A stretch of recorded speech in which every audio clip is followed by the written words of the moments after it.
el ingeniero Homero Castañer, que es asambleísta por Cañar y jefe actual del bloque de Creo. Gracias por permitirnos estos breves minutos, ingeniero, porque desde luego hay varios temas que nos gustaría tratar de primera mano con usted.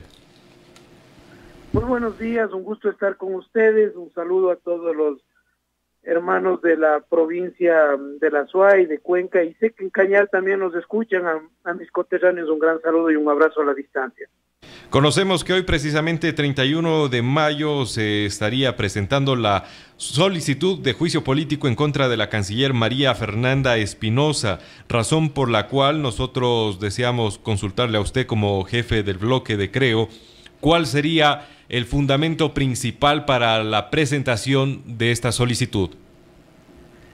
Efectivamente, el día de hoy a las 11:30 de la mañana en gestión documental de la Asamblea Nacional, conjuntamente con otras bancadas, presentaremos la solicitud de juicio político a la canciller.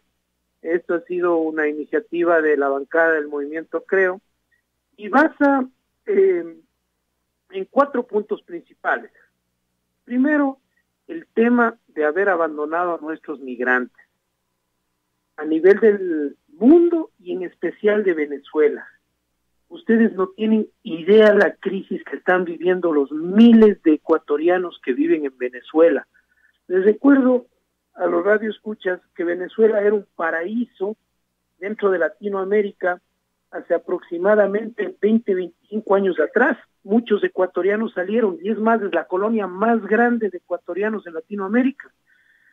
Y ahora son incluso hasta discriminados para salir de las filas donde reciben sus tickets para la leche, para el pollo, para el arroz. Están en una situación de crisis que no ha sido aceptada por el gobierno ecuatoriano a través de la canciller, que por cuestiones ideológicas no se quiere aceptar la crisis que vive en Venezuela y han sido abandonados a su suerte. Ese es un incumplimiento de funciones, un incumplimiento a la ley de movilidad humana que tiene como funciones principales la canciller de la República. El segundo caso, el tema Sánchez. ¿Cómo es posible que ella, por cuenta de ella, haya decidido darle una nacionalidad ecuatoriana, lo más sagrado que tenemos los ecuatorianos, a un prófugo de la justicia, a un hacker internacional, poniendo en riesgo las relaciones internacionales del Ecuador, y tratar de hacer un fraude diciendo que iba a ser un funcionario diplomático del Asambleísta, Ecuador? sobre este tema nos gustaría puntualizar y que también usted pueda comentar en qué techo le deja, en qué piso pues puede asentarse la posición de la canciller cuando esta semana se ha conocido por parte del presidente Lenín Moreno que precisamente él no ha apoyado, él no fundamentó, él no estuvo de acuerdo incluso con la decisión de la nacionalización de Julian Assange. Me parece terrible que el presidente, quien es, según la Constitución, el encargado y el que tiene las atribuciones de fijar las posiciones internacionales, los tratados, cuáles son las relaciones internacionales del país, simplemente diga, no estuve de acuerdo, pero respeto la decisión. Me parece es una situación, por decirlo menos, impresentable. Impresentable. El presidente no puede lavarse las manos en ese sentido. Estamos hablando de que este hacker internacional está buscado por la justicia norteamericana, por la justicia de varios países, incluso hasta por violación. Entonces, no es posible que hayamos puesto en riesgo nuestras relaciones internacionales por una decisión de una persona, ¿no? En este sentido, de la canciller de darle la nacionalidad para intentar hacerle creer a los ingleses que va a ser funcionario diplomático, que ya no se le puede tocar. Funcionario diplomático, representante del Ecuador, a un tipo que está encerrado varios años ya en la embajada costándonos dinero a los ecuatorianos, en donde se ha montado un sistema de vigilancia que, según el diario inglés The Guardian, ha costado $5 millones solo el sistema de vigilancia y seguridad en la embajada de Londres. Eso es algo que tiene que venirnos a dar la cara, y si no tuvo la delicadeza de asistir a la Asamblea Nacional, al pleno de la Asamblea que se le convocó a dar la cara a los asambleístas, somos representantes de los 16 millones de ecuatorianos, bueno, pues ahora tendrá que venir en esta solicitud de juicio político. Y los dos causales más que le hemos puesto es el tema de la frontera norte.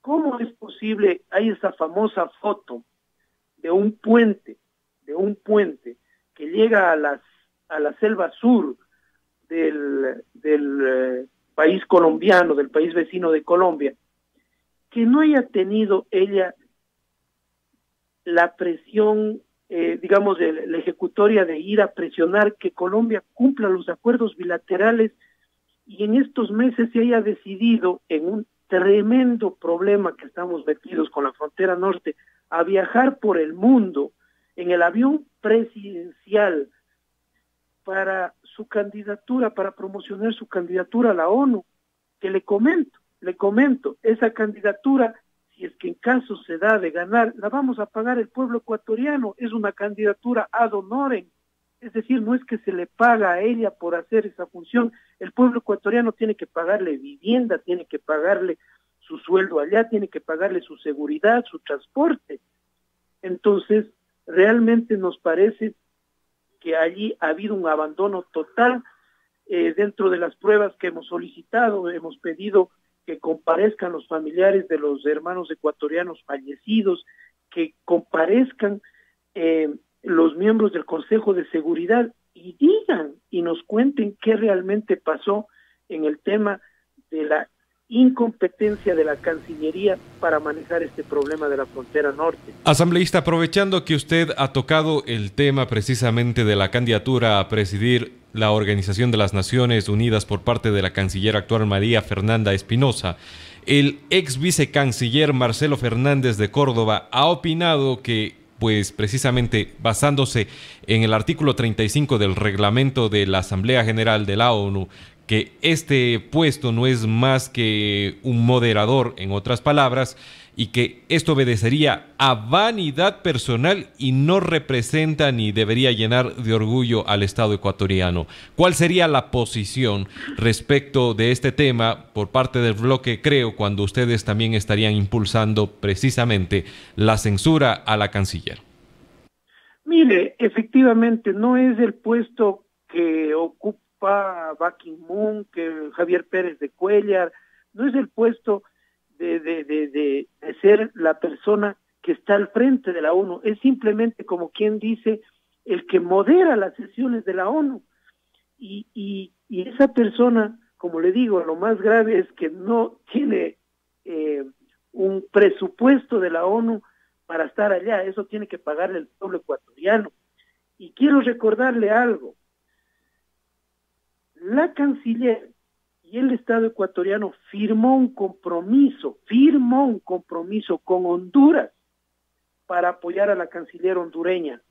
Que le cuento, nos hemos reunido con el canciller hondureño y nos ha contado que ellos, preveyendo eso, saben que va a costarle casi $20,000 mensuales tenerle a la canciller hondureña. Ellos ya están haciendo hasta un fondo porque saben que tienen que prever toda la logística que va a ser mantenerle a un funcionario de ese estatus en otro país.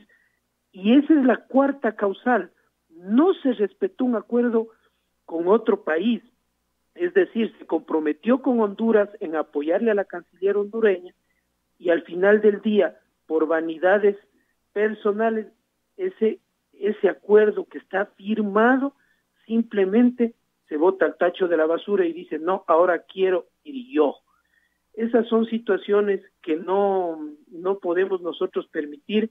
No podemos permitir que una canciller que respalda abiertamente a una dictadura como la dictadura la dictadura chavista, madurista en Venezuela, en donde más de 80 países del mundo han condenado las elecciones fraudulentas, lo que se está viviendo allá, una canciller que respalda al gobierno de Daniel Ortega, que Amnistía Internacional ya ha dado un informe de violación de los derechos humanos, nos represente al Ecuador.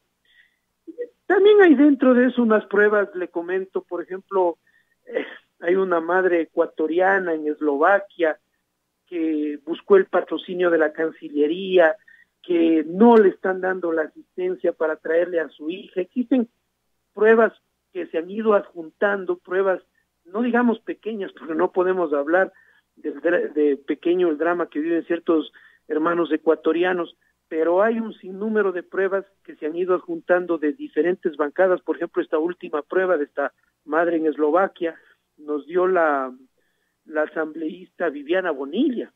Ella fue la que nos dijo, miren, esto está sucediendo con la inacción de la Cancillería y esto también es incumplimiento de funciones.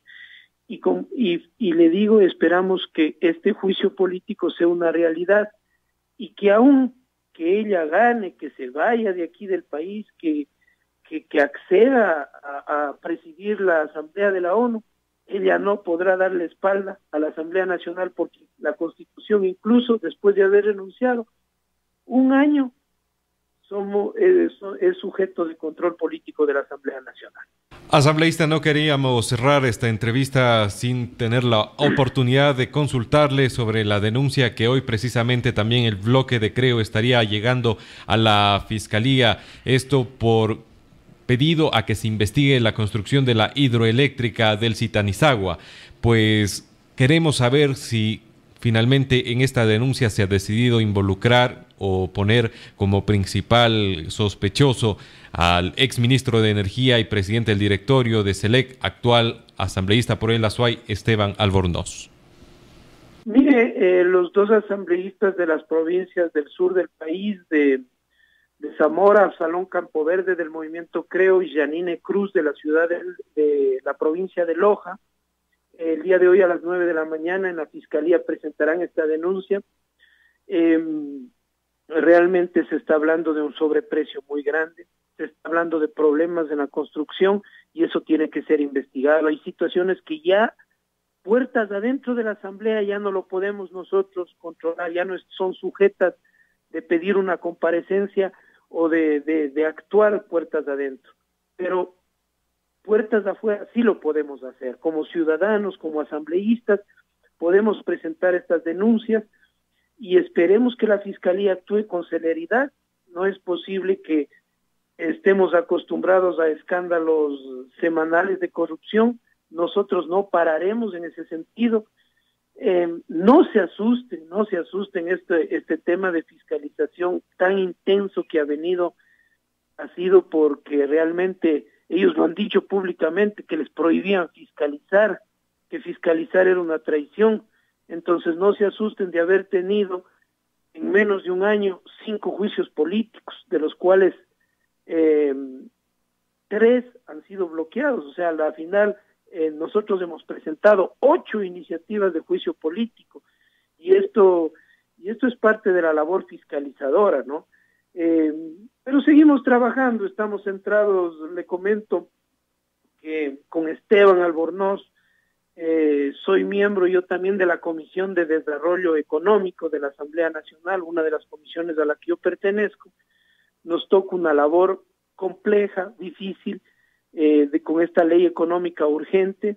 El día de hoy les recibiremos al ministro de Finanzas, al director del SRI, al ministro de Trabajo, a la ministra de Producción. Es una ley que reforma 17 leyes, es como una ley trole, ¿sí? Que quiere entrar y reformar 17 leyes para este fomento del empleo, para esta reactivación económica, y es ley urgente, es decir, en 10 días tiene que estar el informe en el Pleno, en 20 días el segundo informe, y máximo en 30 días aprobado. Entonces, nos toca una labor intensa en ese sentido, pero, como le digo, seguimos nosotros sin dejar de lado la fiscalización. También les comento que el día de ayer, con otro asambleísta azuayo, con un miembro de nuestra bancada, Esteban Bernal, estuvimos recibiendo las pruebas de descargo del presidente del Consejo de la Judicatura y de los vocales en la Comisión de Fiscalización, de la cual también formo parte, y Tenemos 10 días para hacer el informe, ya sea de que pase al pleno de la Asamblea y que sea enjuiciado, censurado y destituido, o simplemente se archive este juicio político. Eso quería comentarles e informarles de nuestro trabajo acá en Quito. Muchísimas gracias, asambleísta, por permitirnos conversar con usted sobre varios temas en esta mañana. Seguramente estaremos comunicándonos en un futuro. Muchas gracias a ustedes. Un abrazo. Estuvimos conversando con el ingeniero Homero Castañer, asambleísta por Cañar. También es el jefe del bloque de Creo. Hemos tratado, entre otras cosas, el pedido que se estará iniciando, la presentación de la documentación que se dará esta mañana para la censura de la canciller María Fernanda Espinosa. Además, también hemos tocado brevemente lo que sería la presentación de la denuncia ya de manera oficial sobre la construcción de la hidroeléctrica del Zitanizagua, esto ante la Fiscalía por parte de la asambleísta Yanine Cruz y Absalón Campoverde, ambos asambleístas por parte de Creo. Amigos oyentes, vamos aquí a una breve pausa. Nos vamos, no sin antes invitarles también que ingresen a nuestro portal de YouTube para que se suscriban y estén al tanto de estas y otras entrevistas con la finalidad de que usted esté siempre bien informado. De regreso con más información en la hora.